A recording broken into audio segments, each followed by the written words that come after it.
I'm smelling everything that is in the bush, and all the bacteria that are good for the body are already part of me. By the time I eat this cow, the meat will not get me sick, because me and this cow have been living together from cow dung to cattle to milk to what. So to me, it is the unification and the purest of understanding of being adaptable to the environment. And this cannot be barbaric.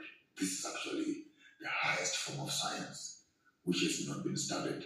And have people taken enough time to study the science of how ants make their ant hills, and when a storm comes, an ant hill still stands, but a building built by human beings is falling apart. And the question is, who is more intelligent? Who is more intelligent than the other? And the African science, as it were, which you might call barbaric and primitive, has already studied these small elements. So when they build their houses, there are these round huts, aerodynamics, when the wind blows, it's made out of mud and clay and etc.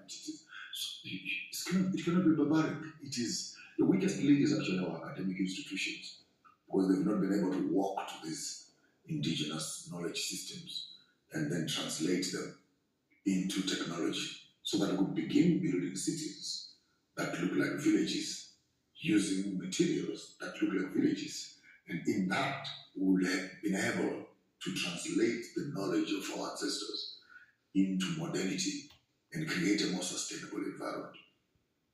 For two reasons, or three, if not more. Initially, the dominant culture always undermines the culture that it overcomes.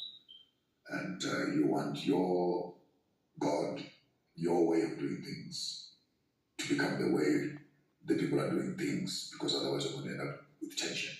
For example, you must go to church on Sunday. So if you must go to church and everybody must go there, what if I must be going to my shrine and you are at church, and etc.? Then it creates all that. So it's number one, it's for control. Basically, to create the community control that you need. Number two, the African spirituality gave the colonial system a headache.